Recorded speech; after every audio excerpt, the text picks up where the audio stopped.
d'espérance et de qualité de vie. On va commencer avec nos amis les bêtes.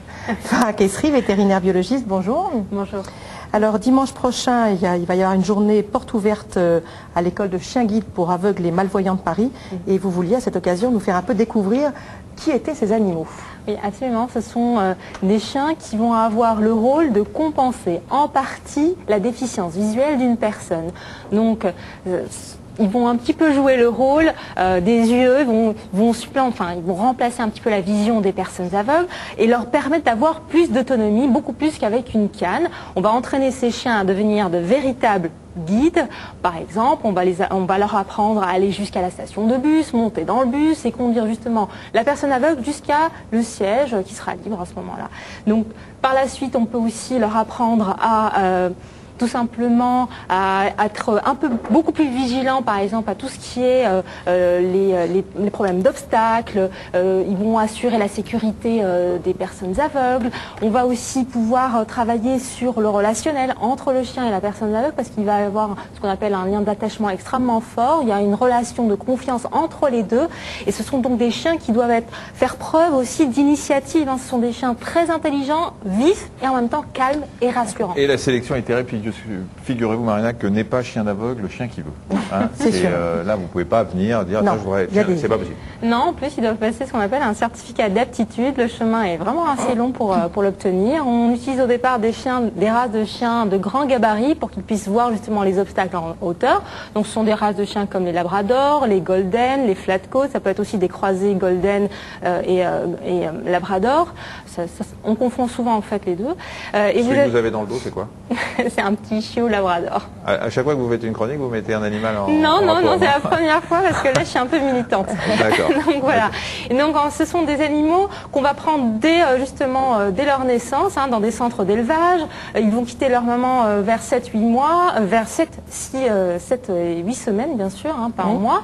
7-8 semaines, arrivés à l'école chien guide, on va les mettre dans une zone de maternité où le milieu va être enrichi. On va voir les premières images. Vous voyez bien là, il y aura des stimulations tactiles, le gravier, d'autres stimulations olfactives dans des boîtes à odeur. Là, ils adorent bien sûr la boîte où j'avais rempli de croquettes. Par la suite, vous allez voir qu'on va étudier leur comportement exploratoire, leur comportement justement de mordiment, leur réaction face à l'eau, s'ils sont joueurs, câlins. On va même voir comment ils vont réagir avec un drôle d'objet mouvant, un skateboard. Et bien, vous voyez, il y en a qui n'ont absolument pas peur. Ils vont tenter l'aventure et vous allez voir, ça va être des futurs champions. 1, 2, 3, vas-y Philo, tu vas y arriver.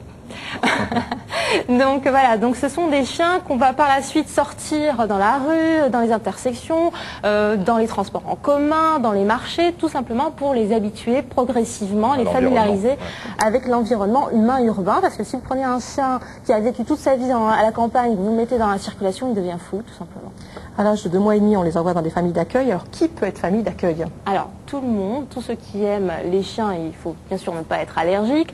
Alors, ça peut être une personne une personne toute seule, ou bien en couple avec ou sans enfant. Ce sont des bénévoles qui vont garder le chiot durant une année entière.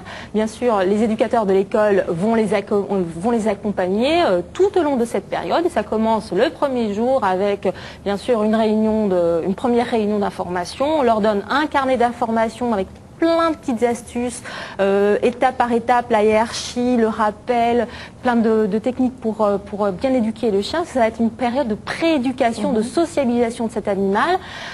Par exemple, on va voir les premières images, 2-3 images sur le premier jour. Ils vont apprendre comment nettoyer les oreilles du chien pour éviter qu'il ait des otites. On va leur apprendre aussi à marcher au pas. Là, c'est encore le nettoyage, c'est vraiment assez... c'est important de prendre soin de l'audition de l'animal. Après, vous allez voir, finalement, l'animal, on va leur apprendre aux propriétaires comment appeler leur chien, parce que le rappel, c'est très important pour une personne aveugle. Il ne va pas pouvoir justement voir où est son chien s'il part.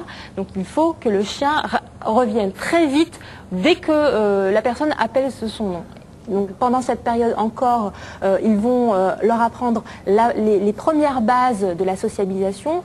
manger sur ordre, comment faire ses besoins dans le caniveau, comprendre les premiers termes, hein, c'est-à-dire debout, marche, devant, etc. Et après, une fois qu'il est devenu sociable, oui. Il faut l'éduquer, mais spécifiquement pour les aveugles. Là, ils reviennent à l'école pendant 6 mois de formation. Les éducateurs vont les former, vont faire plein de travail sur ce qu'on appelle la recherche d'objets, sur les tests d'obéissance et bien sûr sur le travail d'obstacles. L'obstacle, c'est quoi? Concrètement, un chien, quand il est face à une barrière, il va passer en dessous instinctivement. Là, on va les entraîner à prendre en considération la personne aveugle et à contourner l'obstacle. Bien sûr, quand ils réussissent les premières évaluations, là, à ce moment-là, on les présente à la personne aveugle. Et les demandes ne manquent pas, il faut bien dire. 400 mâles ou non-voyants déposent chaque année un dossier. L'attente est longue, on a bien compris. Simon Fichet et Mathieu Vibo ont accompagné Anna, qui est malvoyante, à la recherche d'un chien guide. Regardez. Seule avec sa canne, Anna ne supporte plus cette dépendance. Malvoyante depuis l'enfance, elle a donc décidé de prendre un chien guide. Elle a fait sa demande il y a 2 ans et aujourd'hui elle a rendez-vous avec Laurence pour définir quel type de chien peut lui convenir. Dans l'école de chien guide, on a un élevage qui nous permet d'avoir un cheptel de chiens qui peuvent être en fonction des portraits très différents les uns des autres. On les connaît bien, nos chiens, par contre, tant qu'on ne vous connaît pas, on n'arrive pas à savoir quel type de chien on va vous présenter. Donc aujourd'hui, vous et moi, il faut qu'on arrive à tirer le portrait robot du chien idéal pour vous. Mais pour cela, Laurence a d'abord besoin de définir la personnalité de la jeune femme, comprendre son quotidien. Alors, vous êtes étudiante toujours? Oui, à la Sorbonne. Votre trajet de domicile Sorbonne? Je prends le transport en commun, Ouais. J'ai beaucoup de trajets, 3 heures tous les jours. 3 heures de trajet? Oui. Alors, votre chien vivra-t-il seul avec vous? Est-ce qu'il aura l'exclusivité? Ou il y a des enfants, des maris, des grands-mères? Non, je veux l'exclusivité. L'exclusivité, d'accord. Je suis quand même quelqu'un qui rentre dans votre vie, donc même si c'est un animal, c'est quelqu'un d'important, c'est quelqu'un avec qui je vais passer du temps et même 24 heures sur 24, c'est quelqu'un avec qui je vais construire quelque chose, une relation, c'est essentiel même. Donc je me suis préparée, j'ai préparé mon appartement, j'ai préparé mes amis, parce que c'est quand même... faut que les amis aussi soient au courant, voilà. Si dans le cas d'Anna, la préparation a été longue, en moyenne, il faut attendre 10 mois pour trouver le compagnon idéal.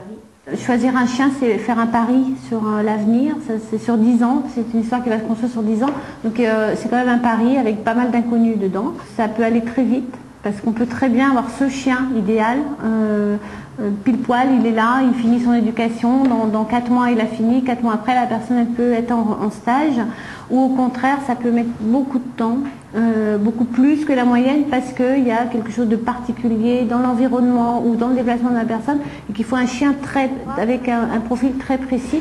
On va ressortir. Et pour ne pas se tromper, l'éducatrice ne laisse rien au hasard. L'entretien se poursuit donc dans la rue. Pour l'instant, on part en ligne droite, on essaie de trouver ensemble un rythme de marche où vous vous sentez bien. Ça permet à la personne d'avoir un premier déplacement au harnais, d'avoir des sensations de guidage sans avoir non plus à gérer un chien pour l'instant. Mais cet exercice permet surtout à Laurence d'apprécier la taille, la vitesse et la foulée d'Anna afin de lui proposer le chien le plus adapté.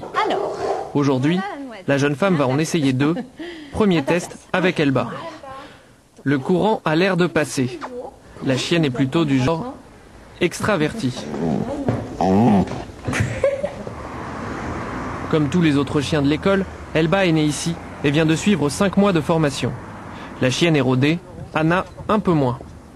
Comment vous vous sentez là? Bien. Ouais. Alors on va aller devant les lignes. Devant les lignes, Elba. Voilà, ça c'est parfait. C'est parfait, vous faites une énorme caresse. Voilà. J'aime bien Elba, elle est sympa. Mais non, mais elle n'est pas assez exclusive par contre. Ce que je veux, c'est un chien assez dynamique, volontaire comme elle. Mais elle est trop, c'est une jeune chienne trop... elle va se tourner vers les gens trop facilement. Ça se sent tout de suite. Avec Elba, ça ne colle pas. Devant. Voici Va Izzy. devant, Izzy. Izzy, va devant. Sentez cette puissance? C'est un chien adorable, mais il est un petit peu trop gros pour moi. Voilà. Donc pas de chien cette fois-ci, mais ces tests permettent quand même à Laurence de cibler des profils bientôt disponibles. On est dans le vrai, dans l'esprit d'Elba. Oui. Elba a des frères et sœurs. Ah. Voilà. Donc à partir d'aujourd'hui, moi je vais avoir à l'œil toute la portée d'Elba.